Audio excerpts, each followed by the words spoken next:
Good afternoon. Hopefully everyone's enjoying their lunch. I'd like to introduce Michael Pecot, who will be moderating this panel. Michael is the founder of Jiggsa, which is a system integration firm specializing in fiber to the home, fiber to the premise, as well as commercial projects. He's actively engaged in the Sterling Road project, which you'll hear about today during the discussion. Michael. Thank you very much. So a couple of small corrections, which happens all the time. The name is Pecot, so that's okay. I've heard Pecot, Pecot, everything else. So anybody who has an interesting spelling name, it's actually Pecot. But I really appreciate being here today. Jeff, just a fantastic job putting on the entire presentation and this entire conference. We've been really excited to be able to come up here and tell you a little bit about one of the projects that happens to be here in Colorado. I know there are people from here all across the United States, as well as obviously throughout the entire mountain region. A little bit about myself. I actually started on the software side and then really got to become engaged in fiber to the home and then residential work and then commercial work and then fiber infrastructure. And have been so blessed to have an opportunity to continue to grow here in Colorado and then throughout different parts of the United States. The project that we're going to be talking about today, if you notice that it talks about, if somebody could put that first slide up, but I mean, it's Colorado's first ground up, actually gig smart city. And look, everybody, we're all talking about the amazing things that you're doing in different regions and down in South Colorado, or you're doing it all throughout the other areas. I got to hear Doug yesterday of what he's done in Dublin, Ohio, which was so exciting. But this is for the first time ever, we get to build a brand new city. And one of the points that we put in the abstract was, if you could do it from scratch, what would you do? What would you build? And who would you partner up to go do it? So at this time, I'm going to introduce the different members of our panel. They're going to come up here and they're going to take their seat. You don't need to worry about the applause right now. Do it at the end after you hear what they have to say. And if you don't like what they have to say, just boo me and I'll take it for all of them. So the first thing I'd like to bring up Brock Smethills. Brock Smethills is the CTO of Sterling Ranch, Colorado, and also Lumiere Fiber, which is the marketing name and the structure of the actual fiber network itself. I'd also like to bring up Marty Skolnick. Marty is with Siemens Industry. So Siemens, he'll be coming up here right now. From Corning, I see him somewhere, Jaime Espinoza. Jaime will be coming up here. As you can see, it takes a village, obviously, to build a brand new city that we're bringing up. We have Jesse Sullivan here from CenturyLink that's coming up at this time. And again, when you see this group of people and everybody that starts to step up here, it's a pretty amazing group of folks that we end up pulling up together. And all this can't work without electronics, as we all know. We'll hear a lot about broadband, and we'll hear a lot about pipe, and we'll hear a lot about that. But also, I'd like to bring up Drew Finkelstein from Calix, who's also going to finish out our panel here. Today, it's going to be fairly interactive. I know you guys, especially you're eating lunch, so I appreciate it. So the dessert's good, food's great. Make sure and get some drinks, but I wouldn't leave. I definitely want something you'd be able to hear what's about to happen. So we're just going to do some quick introductions of the guys real quick. We're just going to have them kind of run through a little bit about themselves, just a couple of seconds from each. We're going to give a brief on the development. That's going to be done by Brock because his entire family and himself have lived this for years and years and years. We're going to talk about a little bit about the technology highlights, and then we're going to get into some panel discussions. We want to talk about infrastructure. We're going to talk about why we partnered with who, why did we choose technology, why home automation needs to tie into the backbone architecture, which ties into municipal systems, which ties into the entire living unit of everybody that's going to be in the home. And most importantly, when you see the site that this is going to go up at, you have to realize we have to respect how nature and technology have to be able to work together when we do that. And then we're going to open it up to you guys for questions, and I'm sure there'll be plenty. So at this time, I'm actually going to turn this over to, actually, before I do Brock, I'm going to have everybody just kind of run down. If you guys can just grab a mic and pass it down. We'll start with Drew, and we'll run from left to right, and then I'm going to introduce Brock Smethills. So Drew Finkelstein with Calix. I handle the CenturyLink account for Calix. We worked a lot in partnership to help CenturyLink bring gigabit to the tier 1 markets. We were a partner with them, worked a lot with ON, which is a big part of what's happening at Sterling Ranch, and the C844G. Good afternoon, Jesse Sullivan, Director of Business Development for CenturyLink, also the practice lead for our Smart Solutions practice. Really focus on delivering solutions like this to neighborhoods and projects like this.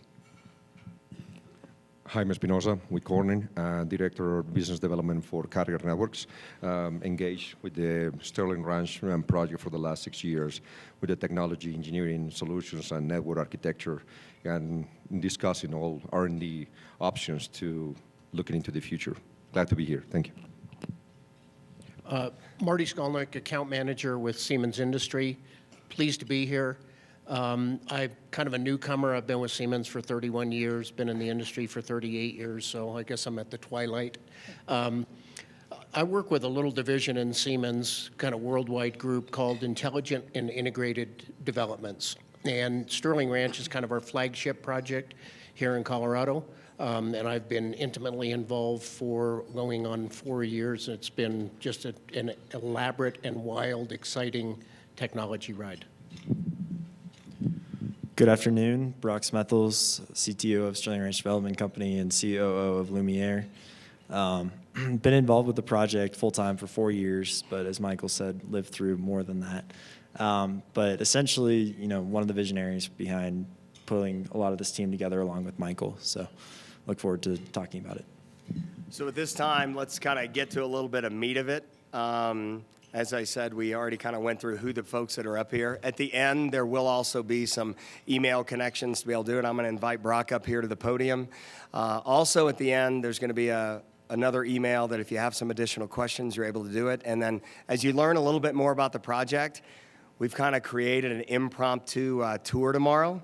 Actually, so if anybody's on their way back to the airport tomorrow or want to hightail it through Denver and then go a little bit south, we're actually going to offer a tour to be able to see an infrastructure and a complete city being built, including the first model homes that are going up. So I'd like to hand this over to Brock Smethills. Green button. Yeah, green goes full. Perfect. All right, can y'all hear me? Perfect. So this first slide, Michael wanted me to touch on the evolution of a vision. So Sterling Ranch is 3,400 acres. Approximately was zoned for 12,050 residential units. It's in a donut hole of development, so it's surrounded by existing developments in unincorporated Douglas County. And the brand you see on the left is our Sterling Ranch Development Company brand, which is actually a registered Colorado cattle brand. The founders of our company are fourth-generation Coloradans who grew up here, have definitely pay homage to our great heritage as a state. And then the brand on the right is actually the Sterling Ranch brand with the center. The yellow center is actually our community brand. And so as technology has become more important in land development, it has truly driven us to create the technology we're going to talk about today. So as Michael mentioned, it's 14 years in the making. So in California, the average time to get a master plan community entitled these days is around 20 years. Lennar is working on a project that they've had into the entitlement process for 20 years. When you wonder why there's not housing availability, that's one of the reasons why. But it's been, really only owned the parcel by 3 families dating back to the Civil War. The first family was the Sterling family, hence Sterling Ranch. It was a very unsuccessful cattle ranch. There were no water rights to it.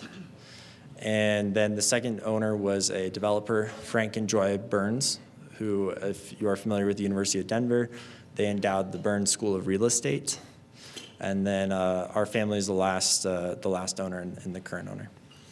As I mentioned, we're zoned for 12,050 residential units, approximately 3.5 to 4 million square feet of commercial and retail. And we, based on our student generator, anticipate approximately 8 schools. This is the last urban development along the northern Douglas County area. So the Douglas County Comprehensive Master Plan is that the northern part of the county, Highlands Ranch, Lone Tree, Parker, us and Castle Rock will be urban, and then the rest of it, which goes all the way down to Monument, will remain rural. And it's really, as Michael mentioned, located in between nature. So Chatfield State Park is directly north of us. It is our most visited state park. It gets about 1.4 million visitors a year, and that was in 2014. And to the south of us is Roxborough State Park and Pike National Forest, but we are sandwiched between two existing communities, Highlands Ranch and Roxborough. So we are a donut hole, even though we're surrounded by all that nature and wildlife. This is an aerial view. It's actually it puts it in perspective. The homes on the left are Roxborough, the village of Roxborough. The entire project is about 5 miles long and 2 miles wide. There's actually quite a bit of topography change, about 180 feet elevation change across the property. And what's highlighted in yellow is our first filing. So the tour that Michael mentioned is actually, we have model homes up for our first filing that has a lot of this technology open and demonstrating in those models. We ran a request for qualifications for a technology integrator. And what's unique about Sterling Ranch is everything south of C470 in Denver is developed on special districts or local municipality water and sand districts. So all of Highlands Ranch, 100,000 people, is served by Centennial Water and Sanitation District. Sterling Ranch will be served by Dominion Water and Sanitation District. Roxborough, which has 9,000 people, is served by Roxborough Water and Sanitation District. So centralized utilities end south of C470. Essentially, you're into these smaller infrastructure districts. What's unique about that is it allowed the district to start with a clean slate and develop infrastructure from scratch, which allowed those districts to hire a master integrator for the infrastructure, which happens to be Siemens, who Marty is here to represent that. In our first filing, we have sold 799 of our first 800 lots. The last holdout is a model lot that one of our builders in a future filing was going to purchase, but we're just going to sell to one of our existing builders. Somebody buy it now? They want that? Yeah, if they want that, it's open. They might not like the price. But we did require one of the knocks against Highlands Ranch is it's very monotonous, so all of our home builders did brand new floor plans. We have very unique architecture. If you go on the tour tomorrow, you'll see elevations from production home builders that you will not see in any other community in the country. So all new plate, really, really nice modern aesthetics to tie into our technology. And technology partners are critical. We decided, since all this infrastructure had to go in for this development, that fiber really is a piece of that infrastructure. And we privately made the commitment to fund the infrastructure, the fiber infrastructure for the entire project and do a fiber to the home community. We ended up leasing our fiber network to CenturyLink, and they will talk more about that partnership later. So as Michael said, how to put technology in a natural setting. We are surrounded by absolutely stunning views. 37% of the project will be left as open space, primarily wildlife corridors that traverse the project. And then all of our trail systems will eventually tie into the state park system. So we'll connect the state parks together, including Pike National Forest. So one of the interesting things the technology can do for us is conserve resources. On an infrastructure side, on energy, water, and gas, natural gas. And so having a fiber connection to the home is the enabling technology for a lot of the in-home technology that we are installing to lower our environmental footprint. So the new buzzword thrown in the industry around is the Internet of Things. You can't have the Internet of Things without the internet. And so it all depends on bandwidth. So 4 years ago, when we were evaluating what was the right way to go in telecommunications, really at the time, the only fiber providers were Google Fiber and a couple small ones across the country. And obviously Google's not in this market sector. So we decided to embark on a 4-year journey with IBM, Siemens. Michael was integral, involved since the beginning, and find out what is the future of communications. And Corning, we were introduced to Corning very early on. They definitely proved to us that fiber is the future, and so we made that commitment starting about 3 years ago, and ultimately we were able to negotiate a deal with CenturyLink to lease our fiber to guarantee that every residential unit starts with gigabit internet service. And that to us is very important, not just from the fiber data connectivity side, but from the buyer experience. It's really nice to have a new home because you don't have any maintenance issues, at least for the first year. You can call your builder and get it fixed. However, I dealt with this when I moved. You have to wait typically 2 to 3 weeks, sometimes a month, for an internet service provider to show up and activate your service. We will have the CenturyLink On program activated as soon as a homeowner moves in with a gigabit internet directly to the house. This just kind of shows some of the infrastructure that was necessary for this first filing. There's about $36 million of offsite infrastructure that was installed, including some of the imagery you see here. The top picture is of a 1.4 million gallon water tank.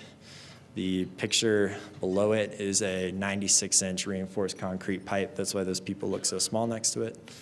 Obviously, there is no infrastructure in this part of the county. We are building it all from scratch, which allowed us to focus on infrastructure. Where's the nature of infrastructure moving? And really a lot of it is moving in the interconnected and advanced metering infrastructure space.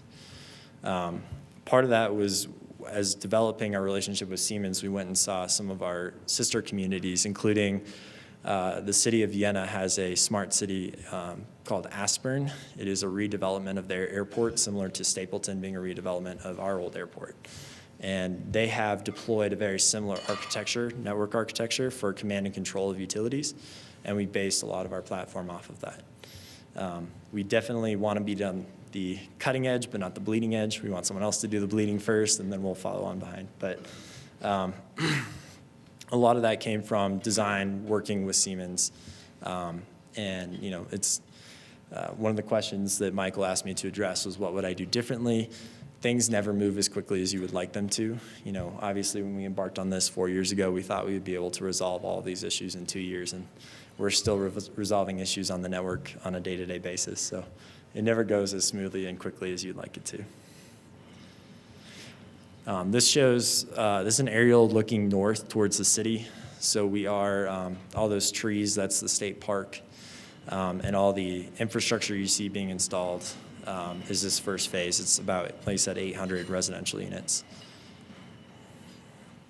This is a map of the first phase.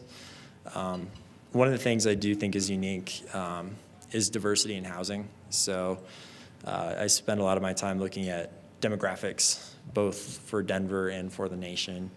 And the two biggest underserved buying demographics are aging boomers and millennial household formations. And then in Douglas County, more specifically, the 27% of the buying demographic is a second-time move-up family. So usually parents in their 40s or 50s with teenage-year kids. The national average for that buying demographic is 2%. So it's a huge anomaly. And we've diversified our housing to hit each of those. So we have, which ties into technology, how do you make a technology package that's price point sensitive enough that it applies towards a $400,000 house or a $300,000 house and $1 million or $1.5 million house. In this first phase, we have about a third dedicated for that new millennial, very unique floor plans, very livable, open floor plans. And then we have a third for families and then a third for age targeted. And it kind of goes from west to east in that order. So the lots on the furthest west, which would be that kind of circular side over here, are more of the millennially focused housing, and then it kind of gets less dense as you get more into the age-targeted boomers side. And this is our network. We designed it with IBM as well as Siemens, and it's very unique in the sense that it's home run. So we have a centralized splitting network concept that occurs at our Civic Center, which I will show you a depiction of here shortly. Which allows us to switch any customer over to an active port if we desire it, or if they desire to buy a business class circuit. Douglas County, as part of the Denver metro area, 10% of people in Douglas County telecommute. They don't actually commute, they work from home. So it's very important to us to offer business class circuits to residential subscribers. And then we're using a 1/16 split ratio, so we definitely reduce the more traditional split ratio in a telecom environment. And we're doing 2 fibers to each residential unit as opposed to just a single mode fiber. And finally, in conjunction with Siemens, we've integrated our infrastructure to include the streetlights, the water system, and I'm currently working with Excel to take a proposal to the Public Utilities Commission to integrate the electric grid. One of the things that has happened as rooftop solar has become very prevalent in the marketplace is that typically for a lot of these suburban environments, the residential units are so far outside of a commercial user who can use the power that's generated during the day that they get rolling brownouts. So one of our builders does solar standard, Lennar. They built a community up near Golden that was all solar on every single house. They got rolling brownouts as a result because there was nowhere for that power to go during the day. We actually are adjacent to Lockheed Martin Space Systems Company. They have 6,100 employees, and they can use as much power as we can give them. So we're currently working on that proposal to take to the Utilities Commission hopefully this year. And with that, I will turn it over to CenturyLink to talk about our partnership in Calix. Thank you. So this is really a big deal for CenturyLink. As Colorado market's a key market for us, as everybody probably is aware, and as we continue to broaden our portfolio and enhance our go-to-market strategy, we looked at this as really an opportunity for us to take a smart solution and really grow from there. So Sterling Ranch was really the catalyst for what became our smart solutions practice. So normally, from a CenturyLink standpoint, we take a look at these neighbors and we want to approach it from a whole holistic standpoint. We want to go in there and offer our retail services to all of the homes and build out our own network and manage that whole infrastructure ourselves. This one was a little different in the fact that, they wanted to own and operate their own network. They wanted to own their own assets and be able to provide that connectivity to each home. And so we as CenturyLink had to really take a step back and really look at our go-to-market strategy and whether or not we wanted to participate in this. So it was a little unique venture for us. But again, going back to what the market has become and the whole IoT initiative, this became really a must-do for us. So looking at, again, the vision that was there, as well as the partners that were currently being brought to the table, CenturyLink viewed this as an opportunity for us to really step in and really become an additional partner. And again, we built on that practice, and we're currently doing it elsewhere in the country. So for us, again, it's full gig to the home. It's going to be that as a service model. So a lot of the things that consumers that really challenges them is if their internet service is not working within their home. That's kind of a pain in the butt for them to manage. So we want to give them the white glove treatment, right? We're providing, again, as a service, it's that always on mentality. It is customized billing handled through the HOA, and so flat rate. So, the infrastructure is there, always on.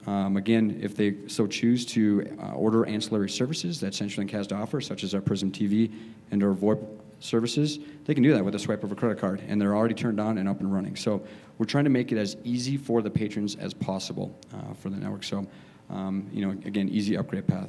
So that's what made this partnership really attractive to CenturyLink. So when this thing all came together, again, we talked about, all right, so great, I got a great pipe and I got a great internet. Well, the whole thing was, how are we going to sit there now, integrate, as Brock had mentioned, how do we integrate all the municipal systems? How do I take that when an alarm goes off at my house, how do I sit there and make sure that the street lights come up, that I know that the alarm went off at my house? How do I make sure if there's an amber alert that I can have LED lights change colors if certain things are happening? How can I make sure if it rains, because there's nothing more important in Colorado than water, to make sure that my sprinkler system doesn't turn on. Not just because you have a cute little Toro that you're able to set to a time for it to turn on, but for it to actually be tied into that. So the complete integration of all municipal systems, home automation, et cetera, that was all been able to be done because of the backbone network that was able to be put in. And the innovations that were done now because of Siemens, because of being able to do the Calix pull-through, and then to work with the great partnership from CenturyLink to be able to make sure that their network was actually going to be able to handle it. So when you look at this nice, cute graphic, just realize the job was to make sure everything worked together. Finally, it starts with the home. And that's how are you interacting with it on a screen, how are you interacting it within your house, on your mobile device, et cetera, is very key. So Siemens created a brand new development in a home automation environment that they had never rolled out here in the United States. And Marty will kind of touch on that in just a few minutes, but it gives you a little bit of screen. Every one of these homes that you're moving into, Brock had mentioned all the different price points. Well, everybody gets a home automation system when you move in. Everybody gets a security system. Everybody gets a gig internet. Everybody gets it from day one.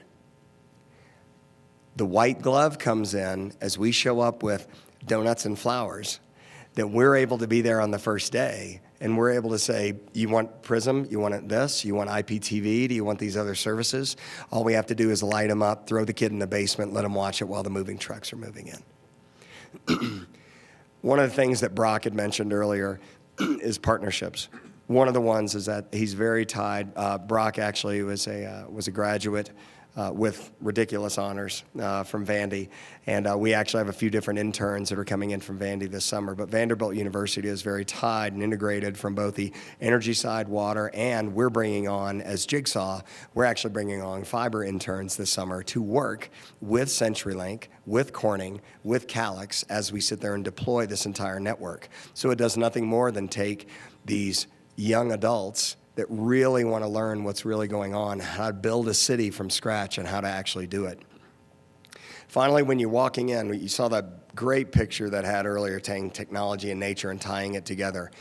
Brock had mentioned a picture of the Welcome Center when you're coming in. This thing has been through 19 different names, so if you hear me call it the Welcome Center or the Nature Center or the Civic Center or Brock Center, it can be multiple different things. But the point is, this is a 30,000 square foot facility that is going to do multiple things. It's going to house a United Healthcare center that's in there from an urgent care perspective. It's going to house the Community Authority Board. Siemens is actually moving some of their offices that are actually to that.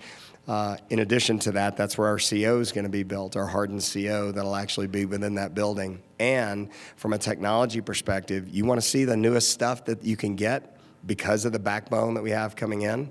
So we're going to have quarterly, monthly, et cetera. These are some of the new exciting things that you can do because of the building blocks that we were able to put into this entire community from the beginning.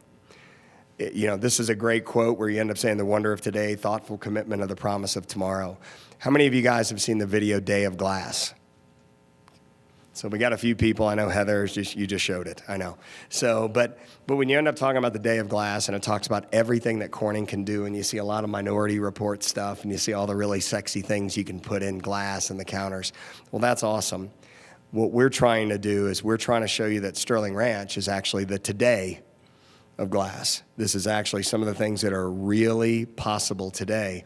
So in addition to going to Sterling Ranch, Colorado, you can actually go to todayofglass.com, and it will actually take you to the Sterling Ranch site. On our open panel discussion topics that we're going to have today, and then we're going to just kind of open it up, we wanted to talk about how we worked with partner selection and collaboration, how those things kind of work. And we're just going to kind of have everybody kind of chat. We're going to make it a very open forum. And then we're going to end up taking a lot of questions, obviously, where we're hoping questions from you guys from the side. But we want to cover partner selection, infrastructure, technology innovations, financing, because how do you pay for this stinking thing? How do you do open access versus bulk? You heard a very unique comment earlier, which was CenturyLink for the first time went into an owner-operator model where somebody else actually owned the asset and the infrastructure, and they became the main primary operator. Many of you that I've heard and I've chatted with that are in different parts of Colorado have run into that same situation over the years with the incumbents or anybody else coming in that weren't willing to do that. you heard just now that CenturyLink is modifying their model to make sure to serve the public, to serve the areas that they need to. And then finally, which I love, which are the lessons learned? Brock mentioned one of them earlier about whatever the time frame you think it's going to take, make sure and double it.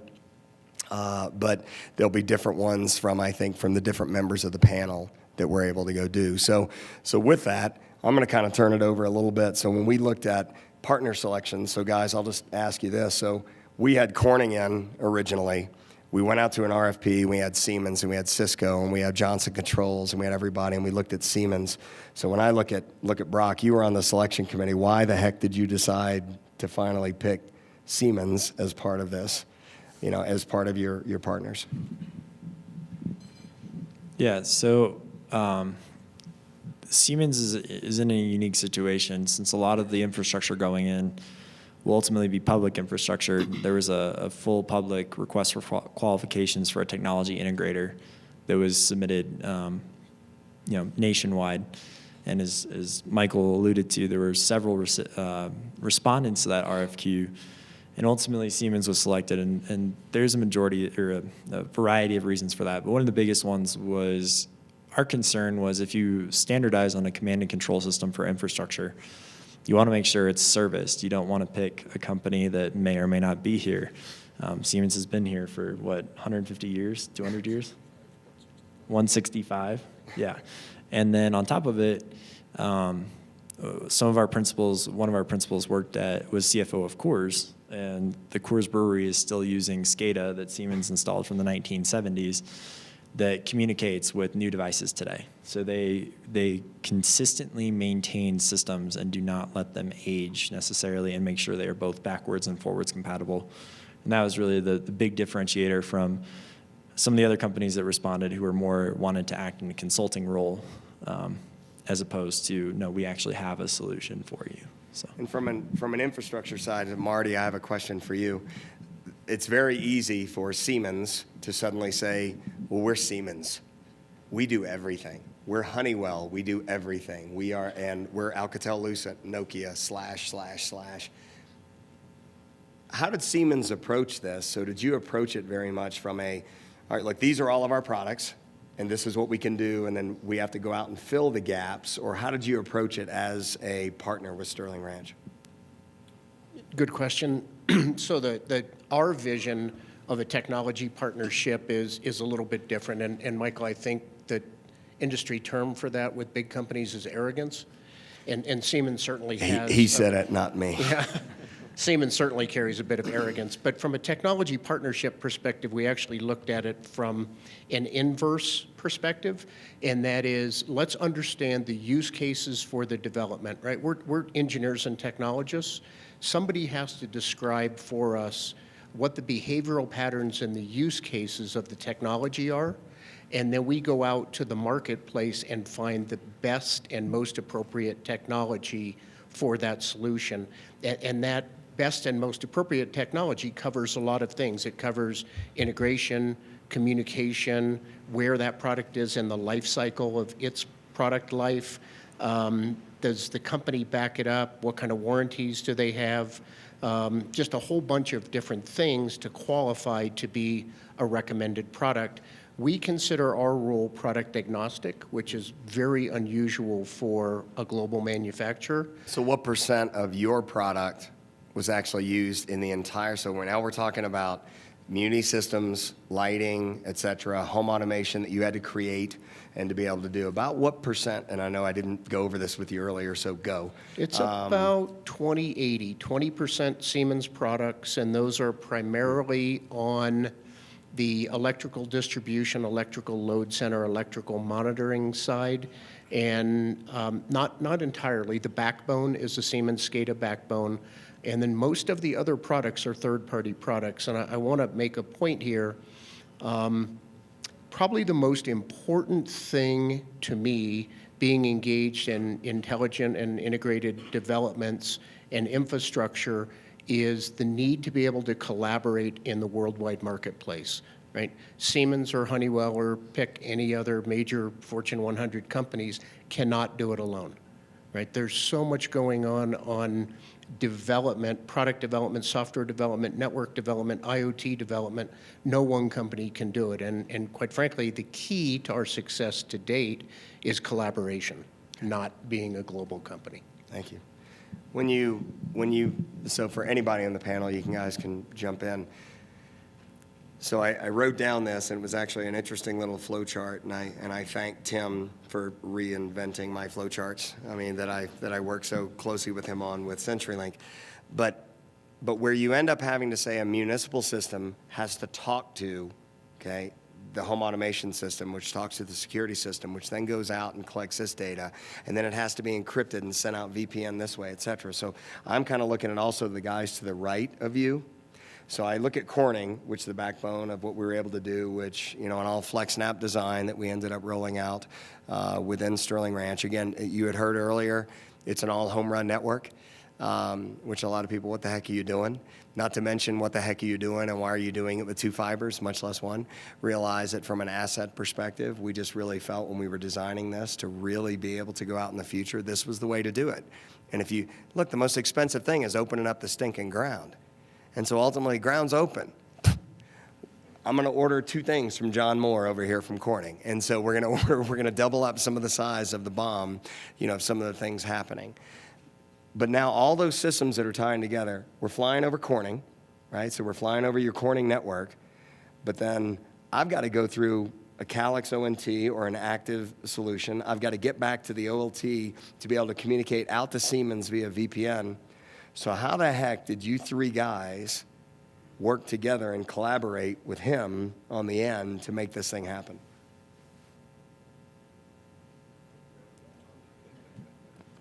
Well, I think it goes back to focusing on our core competencies, right? So, you know, each one of us brought unique things to the table, right? Again, going back, it is very complex, but again, working together, collaborating, and not stepping on each other's toes was probably the key part to this partnership and what made everything work.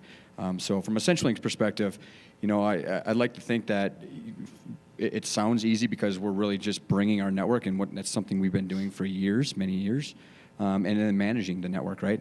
But it's really not. It's collaborating with the partners that are here and making sure that we've got the right interfaces, we've got the right equipment, we've got the right troubleshooting mechanisms to make sure it's a seamless experience for everybody.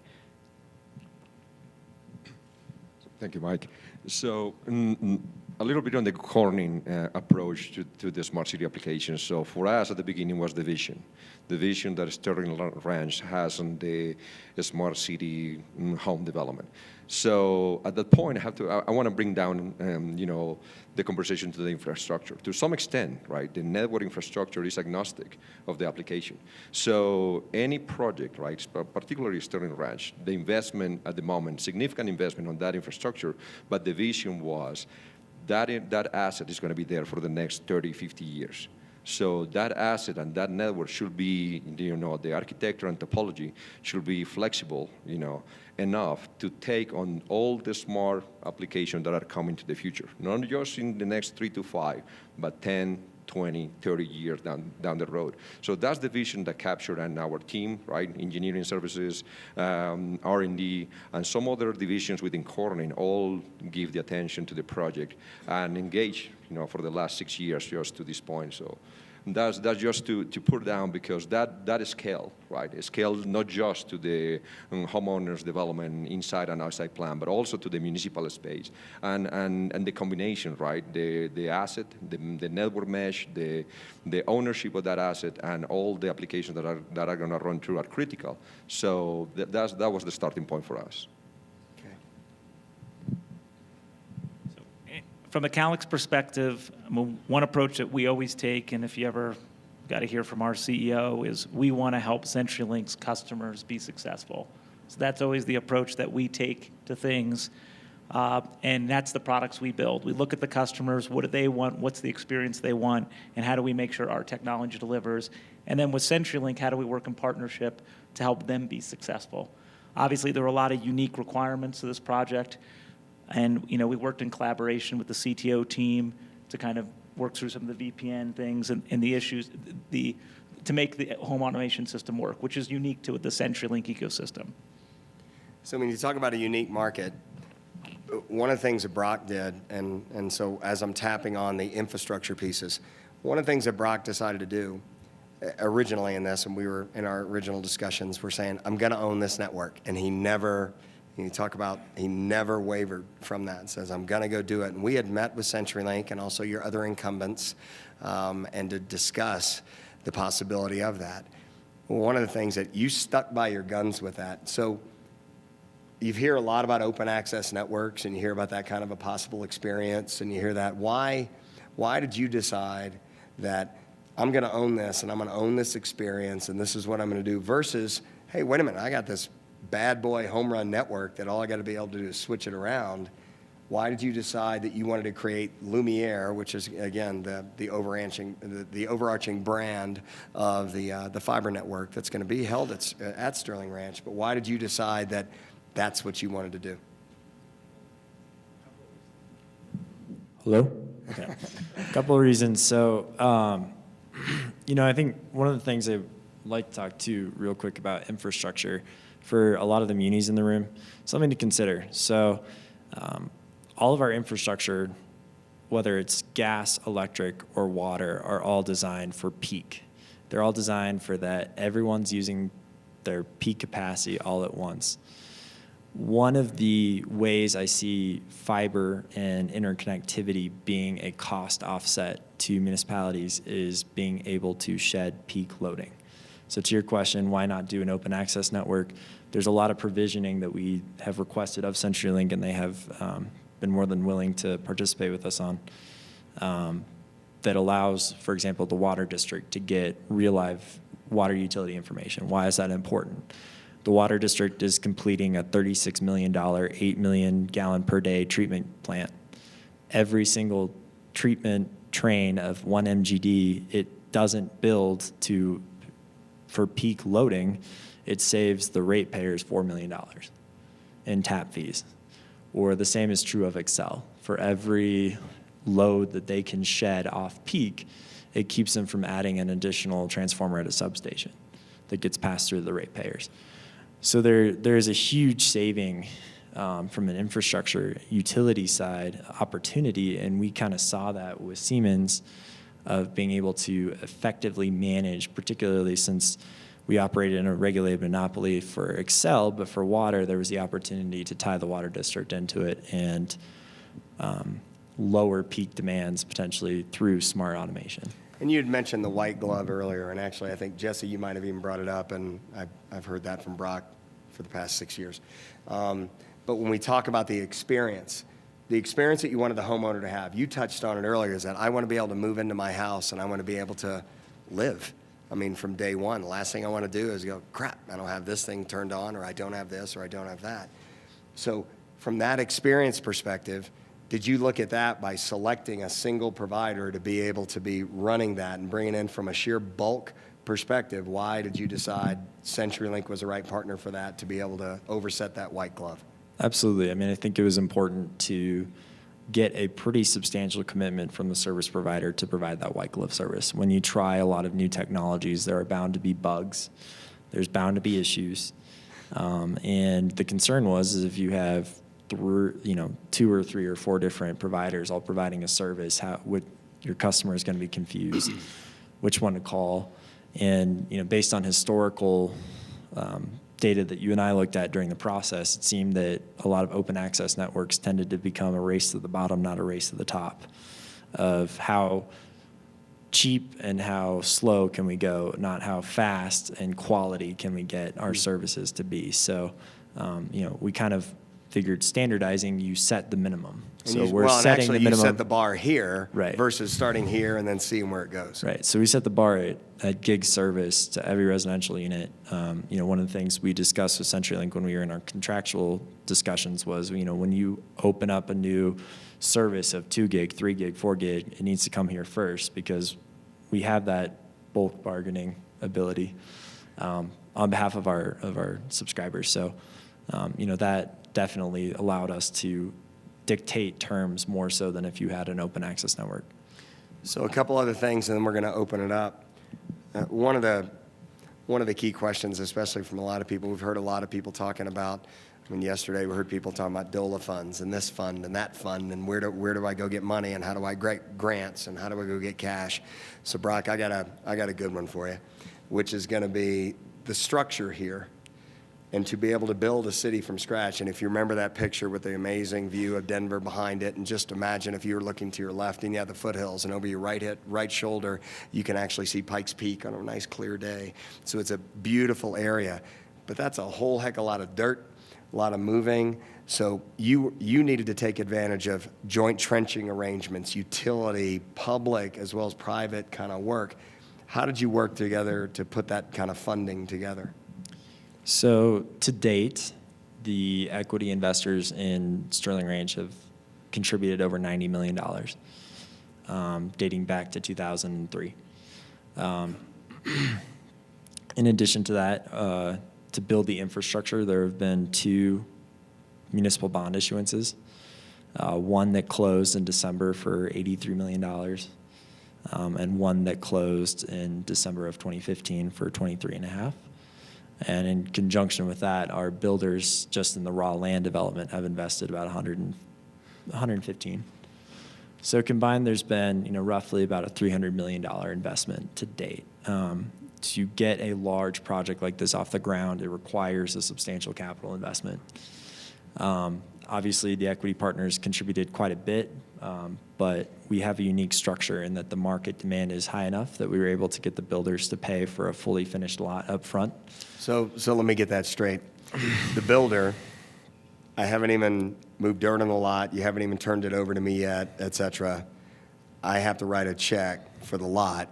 Well, not just the lot, but the tap fees as well. So the tap fees, the municipal tap fees were paid in advance. So our builders for a 50-foot by 110-foot lot put roughly $120,000 up front, day one, oftentimes 14 to 18 months in advance of when they would get a lot developed. So when you close on filing one, which we talked about being 800 homes, you're talking about $120,000 per lot that gets dropped in by the builders. It goes into escrow for you to be able to use for development. Right. And what we're finding, too, is that nationwide with housing, I like to make this analogy, but people didn't die during the recession in the sense that we had population increasing during the Great Housing Recession, and no one was building homes. So not only do you have the traditional housing demand, you also have 7 to 8 years of backlog demand that was too scared to move during the downturn. So there's this huge python swallowing the pig right now of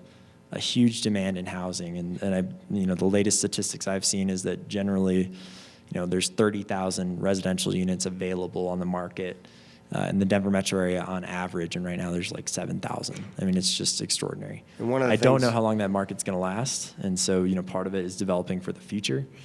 But we've at least been able to hedge that bet a little bit, being in a grade A location in the Denver metro area. And as one of the subcontractors that works under both directly for Sterling Ranch and Lumiere, from both a installation perspective, making sure the Siemens gear gets commissioned properly, getting the whole fiber network in, we were challenged by Mortenson as the CMGC, as well as Lumiere and Sterling Ranch, to collaborate with other subs like never before. Normally a sub does their stuff, they're doing everybody's doing their takeoffs, estimating teams are doing their work, and here's your number for a trench, here's your number for a pipe. We were forced to really sit in a room with everybody from every possible joint trench situation, every single chance that we could sit there and collaborate together on with both our own experiences as well as our experiences with our partners and other areas, like from other areas of the country, like On-Track's experiences, who's one of our lead partners at Jiggsa. But we wanted to be able to sit there and tile those things together. Lastly, and I'll just bring this up, so I always kind of go biggest oops. The biggest oops moment that you've had over the past 3 years, 3 months, 3 days, whatever you want to go do. And then also the biggest success that you believe you've had in each of your respective areas as working as part of this team. And then we're going to turn it over to questions for you guys. Biggest oops. There are a lot of them. I think this I think my biggest oops was I selected certain, I guess the brand names aren't everything. I'll say that. So we've been extremely fortunate with Siemens, but there's a lot of snake oil out there of big brand names that anyone would recognize that don't necessarily deliver. And I won't mention those names, but He's not talking about my company, Jiggsa. We're fine. No. So I just want to say. No, it's just one of those things where when you're venturing into this space, it's very comforting to have a big name behind who is doing your design or who's doing. And a lot of times, what I found is if you hedge your risk and throw the risk onto a large, big brand company,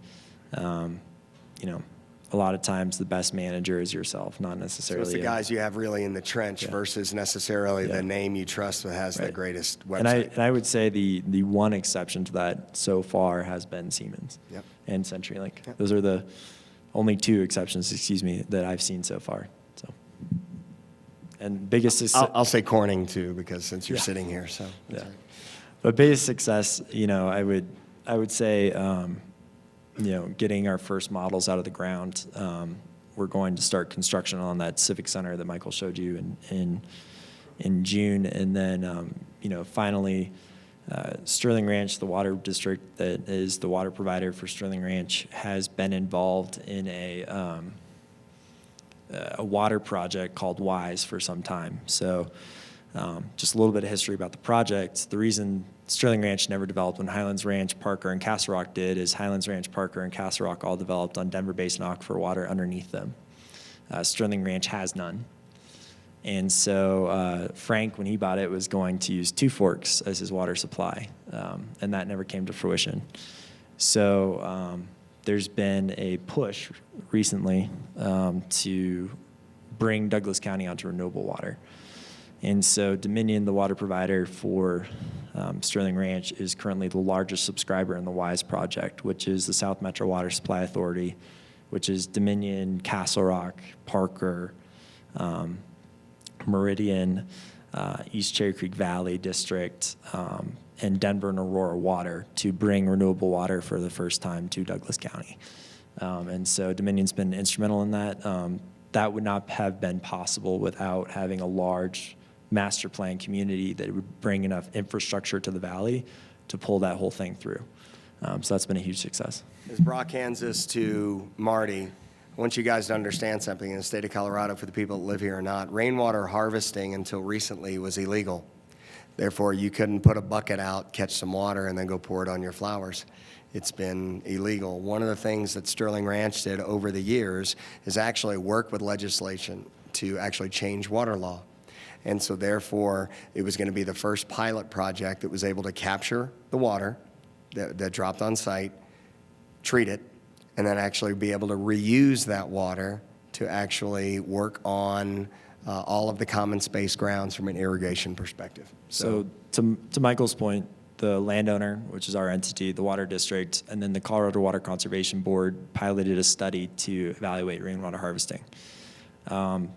Currently, rainwater harvesting is still illegal in municipalities like the city and county of Denver, where you have existing infrastructure, and there are potentially downstream users who would be harmed by you then taking off runoff that's been available for 150 years. In new development like ours, the state did change the law to allow pilot projects for rainwater harvesting. Currently, Sterling Ranch is the only one. It is not a part of our system other than at the build-out of the project that we believe it can be a 400 acre-foot firm yield water supply. For comparison, that's enough water for about 1,200 homes. On an average basis, it could be up to 1,000 acre-feet, which would be enough, for 5,000 homes. It's an extraordinary amount of water that you can generate that way, and it hasn't been done before. So I know we're running tight on time. We want to basically be able to open the floor up for questions. Jeff's going to be walking around with a mic, so I know we'll have hands going up. So again, direct it up this way, and whoever feels like they want to take it, and then we'll provide some other contact or information when you're done. I'm Diane Cruz with NeoConnect. I just have a couple of questions for Brock. The first one is, I understand you're doing tap fees for the developers, and I understand that's a great way to monetize the network and get a return on your investment. Are you also monetizing the SCADA systems for water and energy in addition to having a revenue share with CenturyLink? Can you talk a little bit about the model and the monetizing portion of that model? Absolutely. So different things. The tap fees are actually public fees that the district collects to build infrastructure. Now, as the developer, the only part that we're responsible for are the dry utilities. So we have to, the districts under Colorado law are not allowed to do dry utilities. And so that includes Xcel's infrastructure and fiber. So as part of our development for the builders, we install the fiber on their behalf, and then deliver it to the back of lot, and then they pay to install it from the back of lot up to the house. All of the Siemens equipment is not monetized beyond its part of the district's infrastructure. So we privately do not benefit from that. We did, on the home automation side, the graphical user interface, we tasked Siemens with putting in smart utility information infrastructure in every house, and then we have privately developed the graphical user interface to make it a much better user experience, as you'd see on the screen. And that really has been an investment in the community. And then what we are enabling is that each residential unit can add as many traditional home automation devices as they want, but really the base system is meant for a utility purpose. And one reason for that is one of our partners through Vanderbilt is the EPA. And the EPA has done studies to show that if you can give consumers real-life information on their utility usage, it can lower overall usage by 10%. If you add social criteria into that, meaning you add competition, social competition, they believe it can get to 25%. So that reduction in utility infrastructure is very valuable to Xcel, to us, and that was an investment that the districts, both the water district and then the special districts on Sterling Ranch, were willing to make. So, Chris Kennedy, Region 10. Two quick questions, and I'll just put them both out there and take it to you guys. Are you worried in kind of the open access single provider model, limiting choice to prospective homeowners creates a sales issue for you? And then the second question, as a part of that, it sounds like you're covering your broadband fees through homeowner association fees. What does that equate to per gig per household? And second question for CenturyLink, is this kind of a new world for us to look forward to at CenturyLink and maybe utilizing other networks for transport in the future? So Yeah. real quick, so We were going to have a slide on that because we knew that was going to be one of the other ones. But So technically, there's not a homeowners association on Sterling Ranch. It's all special districts. That was a decision made a while ago. The Highlands Ranch Community Association, the HRCA, is the largest homeowners association in the country, and it's the only AAA bond-rated homeowners association in the country, but it has something like 200 board members, which is very unruly. And so our structure is we have special districts that are governmental entities. So what we have is a unique scenario where we have Lumiere as part of the land development created private covenants that bind and touch and run with the property that have a basically the requirement that you purchase the service for a period of time. And that allowed us to feel confident to invest in the infrastructure and then lease it to CenturyLink. And so the current price is $85 a month for gig, and that's inclusive of all equipment fees, so that includes the ONT and the wireless access point.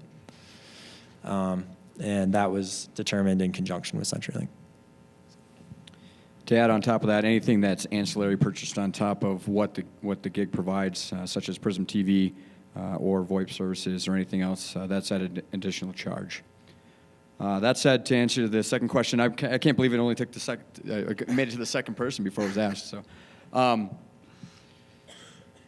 As I alluded to earlier, from a business model standpoint, right, we had to take a step back and really review our go-to-market strategy with Sterling Ranch, right? Do we want to be a part of this particular project, and is that going to change our go-to-market strategy across the country? So long and short of it is this. We're working towards a business model that's sustainable, right? It's got to be sustainable for us. Going in with open networks and being a race to the bottom, it's not a sustainable business model. So we have to take a look at that and how we're going to enhance that go-to-market strategy. That said, from my perspective, again, with the smart solution space, absolutely that is our go-to-market strategy right now. We've taken this exact platform and gone across the country to multiple other, not just communities, but venues, cities, hospitality, stadiums, arenas, that kind of stuff, and really just piggybacked on top of this business model. We have a great success story going right now and a great name in the industry because we were able to do that. So as long as it makes financial sense for CenturyLink, we will absolutely explore continuing to utilize this business model. I think that's it. Any other questions? Okay, so for everybody here, first of all, thank you again. We'll be obviously around. I will put one thing up here, that if you have any questions or you want to get any other additional information, if you would just send an email to mountainConnect@SterlingRanchColorado.com, spelled out. A lot of people try to put Sterling Ranch CO, and you're not going to get there. So SterlingRanchColorado.com, and we'll be able to distribute it to among the panelists that were up here today. And then finally, tomorrow morning, so we already had some other tours that were scheduled in the afternoon. We've asked those people to open their minds and hearts to us to be able to allow us to be able to piggyback on those. So at 11 o'clock tomorrow morning, we've got directions here. You just shoot down the highway, take over 470, exit Santa Fe, exit Titan. You can't miss it. It's a big honking city being built. And we just would like to offer that as an open invite to anybody that wants to pop down tomorrow morning, look at the models that are brand new that are up. Somebody had asked about, do you see that as a hindrance to selling homes? Which I thought is a very fair question that threw up here, and I didn't want that to go unnoted, because before the first model opened, and in many cases before the prints were even out, 20 homes were sold. 20 of the lots directly were already sold to home builders that wanted to be in this space. They wanted to be in this location. They wanted the geekness that we were going to promise to roll out, and they wanted the things that we were established. So thank you guys so much. Thank you so much for the panel. Thank you for having us, Jeff. Great event. Thank you very much.